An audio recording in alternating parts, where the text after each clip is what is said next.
Hi, this is me, Dr. Rawat, and I welcome you all to this another session of mine. In this session, I am going to talk about one more remedy which is full of fears. I hope everybody guessed that remedy. That remedy is stramonium. I am going to talk about stramonium today, and I will discuss a case which I have treated with the stramonium, the case of cervical spondylitis and osteoarthritis. Okay, so let me talk about the case first, then I'll talk about the remedy. That was a male who is 62 years old, male, and he had pain in his neck. The stiffness is there also, and pain in both of his knees. And osteoarthritis भी उनको था और cervical spondylosis उनका जो osteophytes भी थे कुछ, मैंने MRI और एक्सरे देखा था, उसमें क्या था, उनका नेक जो था, स्पाइन जो था बिल्कुल स्ट्रेट था, कर्व नहीं था, जा चुका था कर्व। उसकी वजह से उनको पेन और स्टिफनेस बहुत ज़्यादा रहने लग गई थी, हेडेक्स रहते थे, चक्कर आते थे, जो भी सर्वाइकल स्पॉन्डिलोसिस के जो भी सिम्टम्स होते हैं। Then I took the case and he was a patient of CAD also. उनको एट्रियल फिब्रिलेशन भी था एंड कॉन्स्टिपेशन भी था, उनको माइग्रेन भी था, काफ़ी और इश्यूज़ भी थे उनको। तो basically for what he has consulted me for that cervical spondylosis वाला पेन, ही सेड कि मुझे इतना ज़्यादा पेन होता है कि वो अनबेरेबल हो जाता है और मैं उसके लिए फिर मुझे एक्सरसाइज या फिज़ियोथेरेपी जो भी मुझे लगता है मैं वो करता हूँ। तो व्हेन ही स्टार्टेड टॉकिंग मी, तो पहले मैंने 2-4 मिनट जो है वो फ़ोन पे बात करी। He was a distant patient, तो he couldn't come to the clinic, तो फ़ोन पे बात करी। बोले नहीं कि फ़ोन पे मैं आपको अच्छे से नहीं बता पाऊँगा, let me call you on a video. हाँ, तो I video call you. Okay, I was at the clinic, तो I started the video call. Then he was like, उन्होंने क्या करा, अपना कैमरा ऐसे रख लिया दूर को, and then he started talking to me. Like मुझे यहाँ पे पेन होता है, यहाँ पे होता है, यहाँ पे डॉक्टर साहब यहाँ पे होता है, तो और पैरों में उन्होंने पूरा फ़ोन को नीचे लेकर गए और पैरों में यहाँ पर होता है, मतलब एवरी सिंगल जगह उन्होंने मुझे दिखाया कि मुझे कहाँ कहाँ पर कैसा कैसा पेन होता है और मुझे कैसा करना पड़ता है, पॉस्चर कैसा करता हूँ मैं, कैसी एक्सरसाइज करता हूँ, सब कुछ ही एक्सप्लेन्ड एवरीथिंग। एंड फिर उन्होंने मुझे बताया कि उनकी क्या क्या डॉक्टर से क्या क्या दवाइयाँ चल रही हैं, किस दवाइयों की, इवन जो भी वो हार्ट के लिए जो भी दवाइयाँ ले रहे थे वो सारी दवाइयों के उन्होंने नाम बताए, जो वो ऑस्टियोआर्थराइटिस के लिए दवाइयाँ लेते थे। कुछ स्टीरॉइड्स भी उन्होंने स्टार्ट करे थे कोविड से पहले, फिर वो कोविड के बाद उन्होंने धीरे धीरे करके छोड़े, क्योंकि अवेलेबिलिटी नहीं थी, शायद वो मेडिसिन जो वो ले रहे थे उसकी अवेलेबिलिटी नहीं हो पा रही थी, तो उसने उन्होंने छोड़ा। तो उन्हें सब चीज़ पता थी, मतलब ही नोज़ एवरीथिंग कि वो क्या ले रहे हैं, वो क्या कर रहे हैं, डॉक्टर्स उनको क्या प्रिस्क्राइब कर रहे हैं, क्या टेस्ट कर रहे हैं, वो क्या करते थे, सब जो है वो देख लेते थे और डॉक्टर से कंसल्ट करते थे। बोले कि एक बार उन्होंने मुझे बताया कि उनको जो थे वो प्लेटलेट्स जो थे वो जॉइंट प्लेटलेट्स थे, हैं, that was not matured. Physiology आप लोगों ने पढ़ी होगी, तो मैच्योर्ड प्लेटलेट्स नहीं थे वो, इसीलिए जो प्लेटलेट्स का साइज़ था वो बड़ा रहता था। तो बोले कि इस वजह से मेरा प्लेटलेट काउंट कम रहता है और मेरे प्लेटलेट्स का साइज़ जॉइंट है। तो मैंने कहा इस वजह से आपको कोई परेशानी, कभी कोई दिक्कत? तो बोले नहीं, कि मुझे पहले बहुत ज़्यादा घबराहट होती थी, बहुत डर लगता था कि क्या हो जाएगा, क्या निकल आया है ये। फिर जब डॉक्टर से मुझे श्योर किया कि ऐसे आपको इससे कोई प्रॉब्लम नहीं होगी, जब इस लेवल से कम आने लग जाएगा तो फिर हम कुछ करेंगे, अदरवाइज़ अभी कुछ करने की दिक्कत नहीं। मतलब तब मेरे को कोई परेशानी नहीं हुई, तब मैं एकदम शांत हो गया, डॉक्टर साहब तो मुझे कोई दिक्कत नहीं हुई। तो मैं अपना रेगुलर काम करता हूँ और मेरे को कॉन्स्टिपेशन रहता है, उसके लिए मैं ये सब बोल ले लेता हूँ, गर्म दूध पी लेता हूँ, तो उसके लिए कोई मैं मेडिसिन नहीं लेता। सर डॉक्टर्स ने मुझे पेन किलर्स दिए थे स्टार्टिंग में, जब मुझे यहाँ पर दर्द होता था गर्दन में या फिर मुझे पैरों में दर्द रहता था, तो मुझे पेन किलर्स डॉक्टर्स ने दिए थे। तो वो पेन किलर्स मैं नहीं अवॉइड करता था लेना, मतलब एलोपैथिक जो मेडिसिन है वो बहुत ज़्यादा अवॉइड करता हूँ, क्योंकि ऑलरेडी इतनी सारी मेडिसिन मैं ले रहा हूँ, तो और मेडिसिन अपने बॉडी के अंदर डालना मुझे लगता है कि बहुत ज़्यादा खतरनाक हो जाएगा, वो मेरी बॉडी को हार्म करेगा। उन्हें ये बात अच्छे से पता थी, जैसे पेन किलर्स लेंगे तो क्या होगा कि किडनी पे इफेक्ट पड़ेगा, उनकी बॉडी पे इफेक्ट पड़ेगा, तो वो अवॉइड कर देते थे। तो कुछ फिजियोथेरेपी कर लिया, कुछ एक्सरसाइज कर लिया, तो इस तरीके से केस लेना मैंने उनका स्टार्ट करा। थर्मल रिएक्शन, आई थिंक वो हॉट टुवर्ड्स हॉट थे और थर्स्टलेस पेशेंट था। पिक्यूलैरिटी जो थी, जो मुझे उस चीज़ को, उनको हर चीज़ पता थी, मतलब क्या कैसे चल रहा है, वो बहुत कीन ऑब्जर्वर भी थे। हाँ, हर चीज़ उनको पता थी कि डॉक्टर मेरे साथ क्या कर रहा है या क्या प्रिस्क्राइब कर रहा है या मेरे बॉडी में क्या चल रहा है। तो वो क्या कहते हैं, क्यूरियस बहुत थे। तो वो क्या करते थे, वो पूछते भी थे। वो इसलिए नहीं पूछते थे कि वो उसको डॉक्टर पे शक है, वो सिर्फ इसलिए पूछते थे डॉक्टर साहब ठीक हो जाओगे ना, ठीक हो जाऊँगा ना, कोई दिक्कत तो नहीं होगी। ये दवाइयाँ मैं जो आपने लिख दी हैं, लिख तो दी हैं, इनसे मुझे कोई हार्मफुल इफ़ेक्ट्स तो नहीं होंगे, इनसे मुझे कोई साइड इफ़ेक्ट्स तो नहीं होंगे।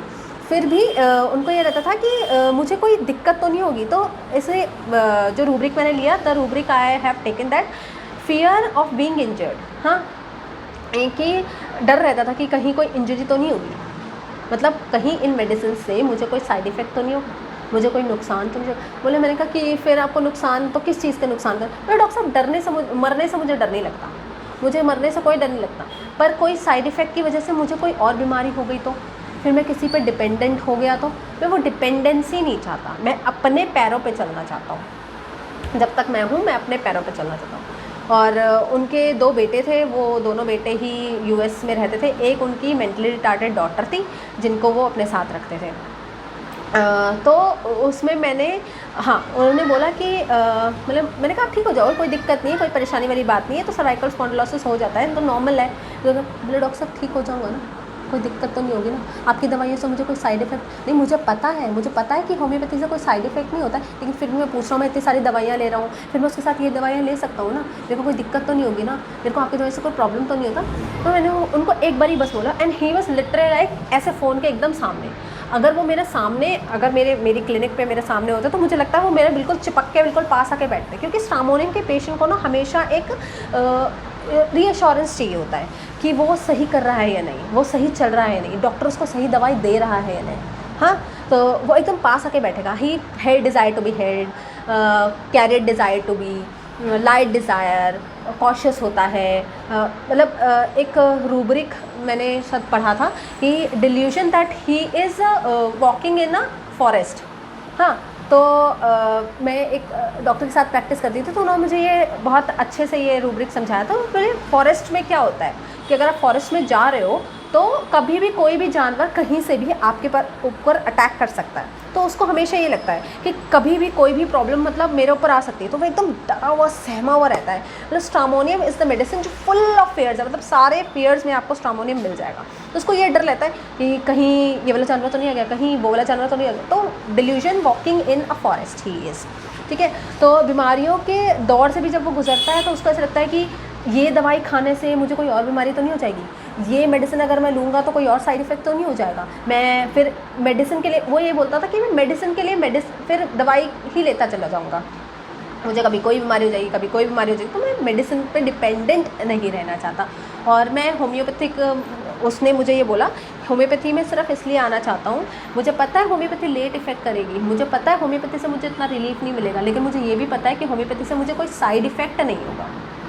तो ये उसका मोटिव था सिर्फ मेरे पास आने के लिए। तो मैंने उनके पास, वो थे वीक विल्ड थे, स्ट्रामोनियम बहुत वीक विल्ड होता है, ऑब्वियसली इतना डरा हुआ है, सहमा हुआ है, तो वीक विल्ड तो होगा ही। वीक विल्ड थे वो, इंट्रोवर्टेड वो थे।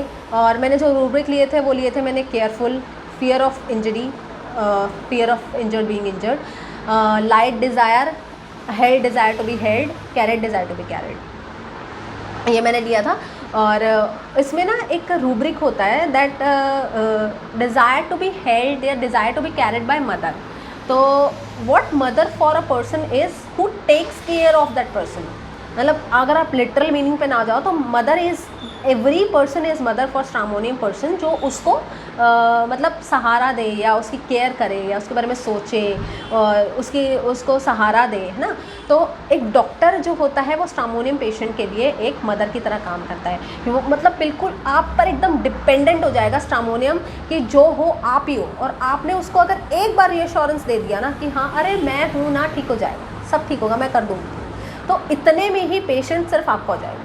वो दूसरी बार भी आपके पास आएगा, तीसरी बार भी आपके पास आएगा, और बड़ी से बड़ी प्रॉब्लम भी अगर उसको होगी ना तो वो आप पर इतना डिपेंडेंट हो जाएगा, ठीक है, अपनी डिज़ीज़ के ट्रीटमेंट के लिए, कि वो ऑल द टाइम आपके पास ही आएगा। लेकिन तो इन्होंने क्या करा, कोविड जब से स्टार्ट हुआ तो इन्होंने मल्टीविटामिन्स लेने शुरू कर दिए, सुबह शाम गरारे करने शुरू कर दिए नमक के पानी के, गर्म पानी पीना, मतलब पूरी गर्मी इन्होंने गर्म पानी पिया है, हल्दी वाला दूध पीना, और तो तुलसी अदरक लौंग इलायची की चाय पीना विदाउट एनी सिम्टम और एनीथिंग, इन्होंने ये सारी चीज़ें शुरू कर दी, दिस प्रिकॉशनरी मेजर्स, क्योंकि stramonium is all full of fears, है ना। तो उसमें डर इतना ज़्यादा होता है, इसीलिए उसको लाइट की डिज़ायर होती है। मतलब स्ट्रामोनियम इज़ लाइक, अगर आपको मैं एकदम गुम अंधेरे बंद कमरे में छोड़ दूँ और आपको कुछ नज़र नहीं आ रहा, आपको नहीं पता कि आप कब किस चीज़ से टकरा जाओगे, कब कौन सी चीज़ आपके सामने आ जाएगी। जैसे मैंने वो फॉरेस्ट वाला एग्जांपल दिया कि फॉरेस्ट में आपको नहीं पता कि कब कौन सा जानवर सामने आ जाएगा, अंधेरे में आपको नहीं पता कि आप कब किस चीज़ से टकरा जाओगे। तो स्ट्रामोनियम का वही हाल होता है। तो उसको एक छोटी सी लाइट चाहिए होती है, जो मतलब एक अंधेरे कमरे में अगर आपको छोटी सी भी लाइट आ जाए तो क्या दिख जाता है ना, कुछ काफ़ी हद तक क्लियर होने लग जाती चीज़ें। तो उसका ऐसे ही होता है, वो बीमारियों में, अपनी परेशानियों में, चाहे वो बीमारियाँ हों, चाहे उसकी पर्सनल लाइफ में कोई परेशानी चल रही हो, अगर उसमें थोड़ा सा भी उसको लाइट नज़र आ जाती है, या आप उसको थोड़ा सा कंसोल कर देते हो, या आप उसको थोड़ा साथ ऐसा उसको ऐसा लगे कि हाँ आप उसके साथ हो, आप उसके लिए कुछ कर पाओगे, तो इतने सी ही उसको रीअश्योरेंस चाहिए होती है और फिर वो नॉर्मल हो जाता है। तो फुल ऑफ फियर्स होता है, इसी दिस इज़ द रीज़न कि वो लाइट डिज़ायर में आता है।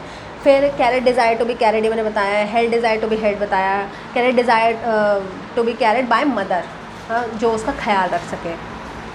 अब जो स्ट्रामोनियम का पेशेंट होगा ना, वो जब आपके पास आएगा, बीमारी में आएगा, लाइक लिटरली आपको ऐसा लगेगा कि वो बेगिंग में भी है, स्ट्रामोनियम बेगिंग में भी है। अगर बेगिंग में आप देखोगे, डॉक्टर साहब प्लीज़ कुछ कर दो मेरे लिए, आपको ऐसा लगेगा कि भाई क्या भीख ही मांगेगा क्या। मतलब लिटरली आपको ऐसा लगेगा कि आपके पास आ रहा है और इतनी उम्मीद से आपके पास आ रहा है कि बस आप कर दोगे, उसके लिए कुछ कर सकते हो, कि please do something for me, otherwise I will die. ऐसा लगेगा कि अगर आपने उसको किसी वजह से अगर आप रीअश्योर नहीं कर पाए, या आपने उसको मना कर दिया। कभी कभी ऐसा होता है, पेशेंट आपके सामने आया, आप क्लिनिक से बस मतलब जाने को बनता है कि हाँ बस अब निकल रहे हैं थोड़ी देर में, और कि कल दिखाना है, लाइक नहीं मैं तो आज रात में ही मर जाऊंगा अगर आपने मुझे अभी नहीं देखा। कुछ नहीं हो रहा है उसको, मैं उसको ऐसा लगेगा मैं आज रात में ही मर जाऊंगा अगर आपने मुझे नहीं देखा। तो उतना डर उसके अंदर होता है, छोटी से छोटी सिम्टम को भी लेकर। अगर उसने कहीं पर किसी चीज़ को देख लिया कि वो ऐसा पेट में दर्द हो रहा था रेगुलर उनके, फिर उसको कैंसर निकल आया, फिर वो चीज़ उसके दिमाग में फटाफट चलने, इतना जल्दी वो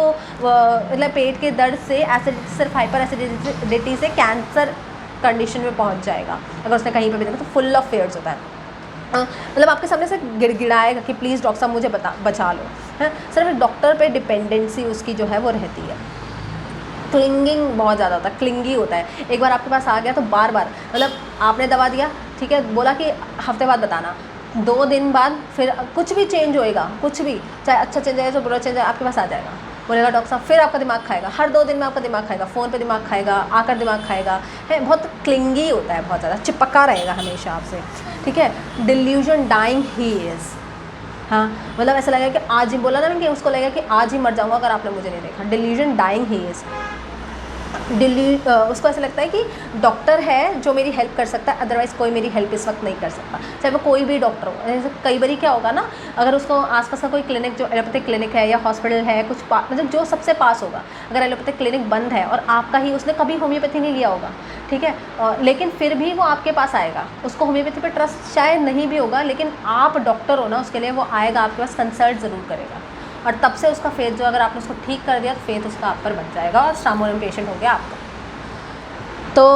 वो डॉक्टर को भी क्लिंग करता है, आकर डायरेक्ट, मतलब कुछ नहीं हेलो हाय कुछ नहीं, सीधा मतलब प्रॉब्लम आते ही शुरू हो जाएगा, अपनी प्रॉब्लम डायरेक्ट आते ही स्टार्ट हो जाएगा कि मुझे ये हो रहा है, मुझे वो हो रहा है, मतलब ऐसे घबराया हुआ एकदम ना, आपको दिख जाएगा उसका डर, एकदम आँखों में ना एकदम अच्छे तरीके से डर दिखेगा, बहुत घबराया है, बहुत डरा हुआ है, पता नहीं मुझे क्या हो जाएगा, पता नहीं मैं अभी मर जाऊँगा, आपको ऐसा लगेगा कि अभी मर जाएगा पेशेंट, इतना डरा हुआ सहमा हुआ होता है वो।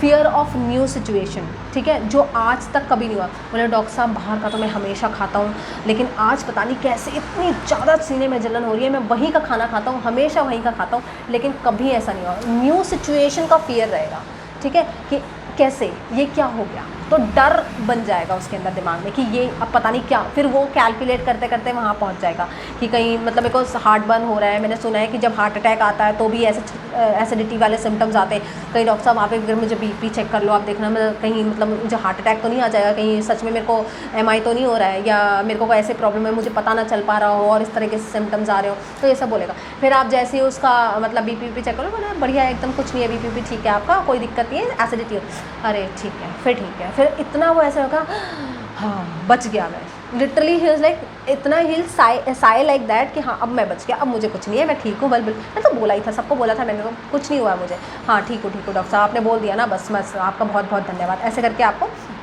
ट्रीट करेगा वो, इतना डरा हुआ है। लेकिन आपने उसको रियश्योर कर दिया तो उसका डर उस टाइम चला जाएगा, चाहे उसको हो कैंसर भी, और आपने उसको बोल दिया कि नहीं नहीं ठीक हो जाओ, कुछ कोई दिक्कत नहीं है, तो वो literally he will behave like that. अच्छा, delusion being injured, delusion he is poor. हाँ, उसको ऐसा लगेगा कि मैं मतलब मेरे पास तो कुछ है नहीं, मतलब जैसे कई बारी क्या होगा कि कई पेशेंट्स आते हैं आपके पास, बोलते हैं कि मैं तो हर टाइम बीमार ही रहता हूँ, कभी कुछ होता है। अभी रिसेंटली मेरे पास एक पेशेंट आई थी, वो स्ट्रामोनियम नहीं थी, वो लैकेसिस थी, लेकिन वो ऐसा बोलती कि मैं तो हर टाइम, मतलब मेरा हर 15 दिन का है, मैं तो बीमार ही पड़ी रहती हूँ, मुझसे तो कुछ हो ही नहीं सकता। मैं सोचती हूँ कि कुछ अच्छा करूँगी लाइफ में, मैं जॉब पे जाऊँगी, लेकिन बस हर 15 दिन में मैं बेड पे आके पड़ जाती हूँ। तो डिल्यूजन पुअर ही है, मतलब उससे कुछ नहीं हो सकता, या उसके बस की कुछ नहीं है, हाँ उसके पास कुछ नहीं है, ये सारी चीज़ें। Poor is not on context of money only, हाँ हेल्थ के लिए भी, हेल्थ से भी वो पुअर है। दिखने में ही इज़ पुअर। सीपिया में भी ये सिम्टम बहुत मतलब ये रूब्रिक बहुत चलता है, डिल्यूजन पुअर ही इज़। उसको तो ये लगता है मेरे पास कुछ है ही नहीं, मैं अच्छी नहीं दिखती, ठीक है, या मैं कुछ कर नहीं सकती, या मैं किसी लायक नहीं, ये सारी चीज़ें ये सीपिया में। डिल्यूजन डेंजर इम्प्रेशन ऑफ, हाँ उसको ऐसा लगता है कि कुछ डेंजर होने, मतलब कुछ ऐसा होने वाला है, कुछ गड़बड़ होने वाली है, उसको पता चल जाता है पहले से कुछ गड़बड़ होने वाली है, उसको ऐसा लगता है। आँखों में आपको हमेशा डर दिखेगा, हमेशा ऐसे झुककर आपके पास आके बिल्कुल एकदम, मतलब साइड जो आपका वो है चेयर है, साइड वाली चेयर पे आके बैठेगा। अगर सामने आप बोलोगे सामने नहीं नहीं नहीं वहाँ नहीं बैठूंगा, यहाँ पे आके मैं आपके साथ बैठूंगा साथ में, और बिल्कुल ऐसे झुक के एकदम बताएगा सारी कंप्लेंट्स हम आपको। फिर क्या है कि इतना वो डरा हुआ होता है कि उसकी सारी सिचुएशंस में, मतलब उसका जो है ना वो काम नहीं करता है, जो उसका कॉमन सेंस होता है वो काम नहीं करता है, वो डर इतना हावी हो चुका है होता है उस समय कि वो क्या बोलता है डर की वजह से उसको खुद समझ में नहीं आता। अच्छा, इसके अगर बच्चों की, आप स्ट्रामोनियम के बच्चों की बात करो तो बच्चा बहुत ज़्यादा डरपोक रहेगा, बहुत ज़्यादा डरपोक होगा, क्लिंग करेगा अपनी मदर से, ठीक है, और रोने लगेगा। मतलब जैसे ही आपने जस्ट स्टेथोस्कोप उठाया है, ठीक है, आपने यहाँ से स्टेथोस्कोप उठाया ऐसे करके, वो लिटरली इतना डर जाएगा, इतना रोने लगेगा, बहुत गंदे तरीके से श्रीक करने लगेगा, चिल्लाने लगेगा, और मम्मी से चिपक जाएगा। आपने कुछ नहीं करा, आप सिर्फ से दूर से बोलते रहो, तो अगर उसके बारे में बात करी या उसकी तरफ जाने की कोशिश करी तो वो घबरा जाएगा और डर जाएगा, बहुत ज़्यादा डर। अच्छा, delusion dark he is in, ठीक है, तो डिल्यूजन डार्क में क्या है, डार्क मैंने आपको बताया ना कि आपको ऐसा लगेगा जैसे पेशेंट को ऐसा लगेगा जैसे मैं पता नहीं कहाँ हूँ, मुझे नहीं पता मैं कहाँ पर हूँ, और कब कौन सी चीज़, कब कौन सी मुसीबत, कब कौन सी प्रॉब्लम मेरे सामने आकर खड़ी हो जाएगी और मैं उसको कैसे टैकल करूँगा, ठीक है, पता नहीं है कि आगे क्या होने वाला है। तो that is delusion dark. Anxiety dark, fear attack, fear of being attack, fear of being suffering, fear of being suffered और फियर ऑफ सफरिंग, कि पता नहीं क्या होगा, मैं सफ़र करूँगा। या जैसे कई बारी जो है मेरे पास एक पेशेंट आती थी, वो बोलती थी कि मेरे को ना जब पीरियड्स आने वाले होते हैं ना तो मेरे को पेन इतना तेज़ होता है कि मेरे को ना हफ्ते 10 दिन पहले से डर लगने लग जाता है कि अब दोबारा से वो पेन में जाना पड़ेगा, वो सफरिंग में जाना पड़ेगा, वो दर्द होगा, मैं परेशान होंगी, ब्लीडिंग होगी, मुझे 2 दिन तक लेटे रहना पड़ेगा। तो that is fear of suffering. Fear of strangers, ठीक है, तो कोई भी स्ट्रेंजर, कोई भी ऐसा इंसान, ठीक है, जिससे आप नहीं मिले हो, जिसको आप नहीं जानते हो, तो जैसे बच्चे के लिए डॉक्टर इज़ अ स्ट्रेंजर, तो वो अच्छा, स्ट्रामोनियम का क्या होता है, क्योंकि लाइट डिज़ायर होती है, तो आप मान लो अपने डार्क में आपने किसी का, कोई अंधेरे में है या कोई नहीं चल सकता है कोई देख नहीं पा रहा और आपने उसका हाथ पकड़ लिया, तो ऑब्वियसली उसको बहुत रीअश्योरेंस अच्छा लगेगा, उसको ऐसा लगेगा ना प्रॉब्लम का सोल्यूशन मिल गया। तो उसको क्या कहते हैं कि जो भी आप उसको बात कहोगे ना वो तुरंत आपकी बात मान लेगा। मान लो आप डॉक्टर भी नहीं हो, अगर आप उसके कोई क्लोज़ फ्रेंड हो या पड़ोसी हो या रिलेटिव हो और उसको बहुत ज़्यादा कोई तकलीफ़ हो रही है, चाहे उसको फिज़िकल कोई तकलीफ़ हो रही है या मेंटली वो किसी चीज़ से सफ़र कर रहा है, तो वो आपको बताकर अपने बारे में बताएगा, अपने प्रॉब्लम के बारे में बताएगा, तो वो बहुत अच्छा फ़ील करेगा। थोड़ा सा भी उसको रीअश्योर कर दिया या आपने थोड़ी सी कोई सलाह दे दी, या अगर कुछ भी नहीं है, आपने उसको गैस का पेन हो रहा, आपने उसको रेंटेक उठा कर दे दी, तो आपकी बात वो बहुत जल्दी मान लेगा, हाँ, कि ये खा लो भाई साहब, ये आप ठीक हो जाओगे, तो वो हाँ, आप उसके लिए भगवान हो गए थे, तो वो आपको इतना ज़्यादा मानने लग जाएगा। बेगिंग में है जैसे मैंने बताया, हाँ, doctor is a mother for a stramonium patient. Carried over the shoulder, desire to be carried over the shoulder, यहाँ पे रखना है बच्चे को, ऐसा रहेगा हम यहाँ पर हमेशा, हमेशा पास में। अगर इसको मेटाफरिकली भी लें तो desire to carry over shoulder मतलब हमेशा अपने पास रखना है, अपने से लगा के रखना है। मदर कैसे करती है, लगा के रखती है ना अपने से बच्चे को, ताकि बच्चे को डर ना लगे किसी। जब बच्चे को डर लगता है तो आपसे चिपका लेती है ताकि उसको डर ना लगे। तो पेशेंट को भी ऐसा लगता है कि डॉक्टर जो है उसको अपने से लगा के चिपका के अपने दिल के पास रखे, ताकि अगर मुझे कभी भी कोई चीज़ की प्रॉब्लम हो तो मैं तुरंत उनको बताऊँ और वो मुझे ठीक करते हैं। तो हाँ, अफेक्टेशन में भी स्ट्रामोनियम है। अफेक्टेशन इज़ लाइक कि दिखाता बहुत ज़्यादा है कि हाँ मुझे कुछ नहीं है, मुझे कुछ नहीं है, लेकिन जैसे ही मतलब कोई सिचुएशन ऐसी आती है या कोई ऐसी प्रॉब्लम उसके ऊपर आन पड़ती है तो वो बहुत घबरा जाता है, वो डर जाता है। फॉर एग्जांपल अफेक्टेशन का मैं आपको एग्जांपल बताती हूँ कि अगर कोई पेशेंट, कोई बच्चा है आपके क्लिनिक पे आता है और आप उसको बोलो कि तुमको मैं ना ज़्यादा शैतानी मत करो, तुमको मैं इंजेक्शन लगाऊंगी, तो बोलेगा कि अच्छा ठीक है लगा दो इंजेक्शन, मेरे को डर नहीं लगता इंजेक्शन से। फिर जैसे ही अगर आपने कोई सुई या कोई इंजेक्शन या कुछ ऐसी चीज़ निकाल के उसको दिखाई तो इस लिटरली लाइक अपनी मम्मी के पीछे छुप जाएगा और मोन करने लगेगा, रोने लगेगा, डर जाएगा। दैट इज़ अफेक्टेशन, कि दिखाएगा ऐसे कि हाँ मैं शेर हूँ भाई, और जब वो सिचुएशन आन पड़ती है तो फिर जो है पता चलता है कि क्या रियलिटी है, उसको हम अफेक्टेशन लेते हैं।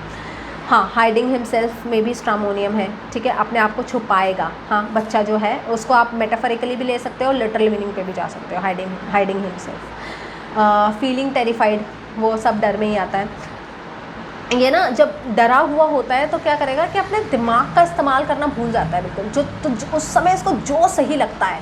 मतलब आप एक मतलब अगर मैं आपको एक एग्जांपल दूँ कि अगर आप पानी में डूब रहे हो, ठीक है, और पानी में डूब रहे हो तो जो भी आपको मिलेगा लाइक कुछ भी चीज़ अगर आपको मिलेगी तो क्या कहते हैं, डूबते को तिनके का सहारा इज़ लाइक दैट। मतलब तिनका आपको सहारा तो नहीं दे सकता, आप डूब रहे हो तो, लेकिन उसको जो भी मिलेगा, अगर आपको कोई बचाने भी आ रहा है और आपको स्विमिंग नहीं आती है और सामने वाले को स्विमिंग आती है तो उसको आप मतलब इस तरीके से पकड़ लोगे। जब भी आप किसी को बचाने जाते हो तो आप उसको यहाँ से पकड़ते हो, यहाँ से पकड़ सॉरी, जो डूब रहा है, जो बचाता है उसको यहाँ पे पकड़ा जाता है, लेकिन जो डूब रहा है उसको तो नहीं पता ना कि यहाँ पे पकड़ना है। वो तो जो हाथ में आएगा उसको कुछ समझ नहीं आएगा, वो अपने दिमाग का इस्तेमाल नहीं करेगा, वो जो हाथ में आएगा लिटरली वो सिचुएशन आप इमेजिन कर लो कि आप डूब रहे हो और आपको कोई बचाने आ रहा है, आप उसको किस तरीके से पकड़ोगे। मतलब आपको ऐसा लगेगा कि भाई आ गया कोई बचाने, तो वरना तो मैं मर ही जाता। तो वो सेम सिचुएशन है स्ट्रामोनियम पेशेंट के साथ। अच्छा, ये जो मैंने आपको केस बताया उसमें एक था कि वो ना अपनी पूरी हिस्ट्री, मतलब मेरे बिना कुछ भी पूछे उन्होंने अपना स्टार्टिंग से एंड तक सब बता डाला। अपना नेचर कैसा है, उनको क्या क्या प्रॉब्लम होती है, कैसे कैसे उनके प्रॉब्लम स्टार्ट हुई, सब कुछ A to Z उन्होंने मेरे बिना पूछे ही बता दिया। That rubric I have taken, naked wants to be naked, desire to be naked. हाँ, और उसमें नेकेड इज़ लाइक ऐसा नहीं है कि वो आपको लिटरल मीनिंग पे जाता है। नेकेड इज़ लाइक कि आप उतार दो सब कुछ, जो है सब कुछ सामने बता दो। That is what without clothes you are the real you. तो वो जो भी अपनी प्रॉब्लम होती है, जो भी अपनी सिचुएशंस होती हैं, जिस तरह जो भी सिचुएशंस वो फेस कर रहा है, वो सब सामने बता देगा, कुछ नहीं छुपाएगा। That is naked desire to be naked. Shameless होता है स्ट्रामोनियम। जब ऑब्वियसली जब उसको प्रॉब्लम होती है तो उसको फिर कुछ समझ नहीं आता। अगर उसको कोई ऐसे सेक्शुअल इश्यूज़ होंगे या जेनाइटल्स में कोई प्रॉब्लम होता है, उसको दिक्कत हो रही है, परेशानी हो रही है, उसको शर्म वरम कुछ नहीं आएगी, तो वो क्या है, बिल्कुल शेमलेस होता है। तो ही टॉक शेमलेस ऑल्सो। कभी कभी लोकेशियस में मतलब लोकेशियस होता है, लेसीवियस भी होता है, वो शेमलेस भी होता है। हाँ, उसमें एक रूब्रिक है delusion animal devoured by being, कि आप के लिए ना मतलब उस पेशेंट को लगेगा कि जानवर कोई तो उसके ऊपर जो है वो अटैक कर रहा है, या उसके सामने कोई जानवर आ गया है। तो इट्स नॉट लिटरली जानवर, इट्स लाइक अगर आप बच्चे की बात करो तो अगर मैं उसको स्टेथोस्कोप से थोड़ा सा एग्जामिन करने जा रही हूँ, या अगर उसको गले में दर्द है या फीवर है तो मैं उसको टेम्परेचर या गला चेक करने जा रही हूँ, तो लगेगा उसको मैं मेटाफोरिकली जानवर लगूंगी, क्योंकि वो मुझको नहीं जानता और उसको ऐसा लगेगा पता नहीं मैं उसके साथ क्या करने जा रही हूँ, पता नहीं मैं उसको इंजेक्शन लगाने जा रही हूँ, पता नहीं मैं उसको अगर उसको दर्द कहीं पे हो रहा है मैं उसको दबा दूंगी या कुछ उसको हर्ट करूँगी, हार्म करूँगी।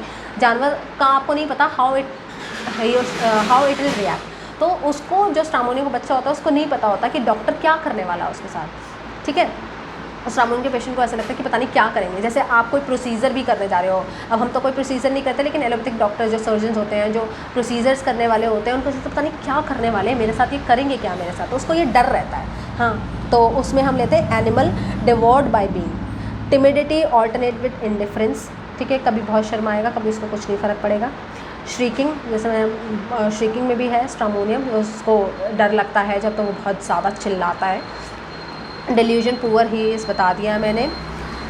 एस्टोनिश्ड में भी स्ट्रामोनियम है। एस्टोनिश्ड का मतलब होता है अचानक से कुछ चीज़ हो जाना, मतलब काइंड ऑफ सडननेस और शॉकिंग, इसमें भी स्ट्रामोनियम है।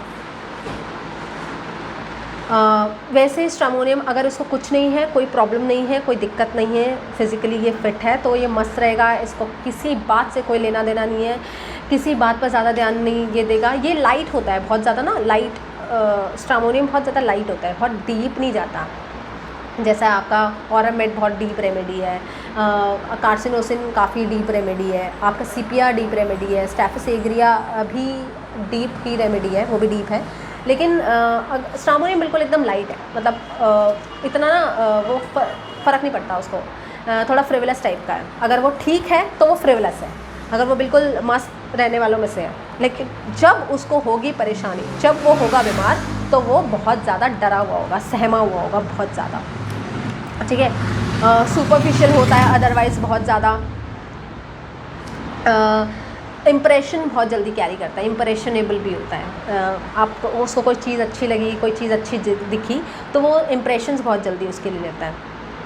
फियर ऑफ डार्क में है anxiety, confusion, anxiety, want instant relief. आप चाहे उसको इंस्टेंटली रिलीफ नहीं भी दे पा रहे हो मेडिसिन से, लेकिन आप उसको इंस्टेंटली अगर अश्योर कर दोगे that you will be okay, you will be fine, you are in a good hand, तो डेफिनेटली स्ट्रामोनियम पेशेंट जो है वो उसी टाइम रिलैक्स और एकदम मतलब जो है वो इतनी सारी एंजाइटी और फियर से वो चला जाता है, हट जाता है उसके अंदर से फियर। तो स्ट्रामोनियम के कुछ रूब्रिक्स मैं आपको जो है आने वाले वीडियो में एक छोटी सी वीडियो रूब्रिक्स के लिए अलग से बना दूँगी, क्योंकि अभी मुझे नहीं लगता कि मैं ज़्यादा रूब्रिक्स डिस्कस कर पाई हूँ। स्ट्रामोनियम बहुत अच्छी दवाई है, आप बहुत सारी चीज़ों के लिए उसको इस्तेमाल कर पाओगे। मैंने ये जो पेशेंट के बारे में आपको बताया, स्ट्रामोनियम की 2 डोजेज़ दी थी मैंने, और बहुत अच्छा मुझे रिज़ल्ट स्ट्रामोनियम से मिला। अगर आप स्ट्रामोनियम को अच्छे से समझ पाए हैं तो आप इन रूब्रिक्स को लेकर, इस पर्सनैलिटी को लेकर कहीं तो स्ट्रामोनियम का इस्तेमाल कर पाएंगे। I hope so. Okay, I'll see you in the next video. Thank you so much.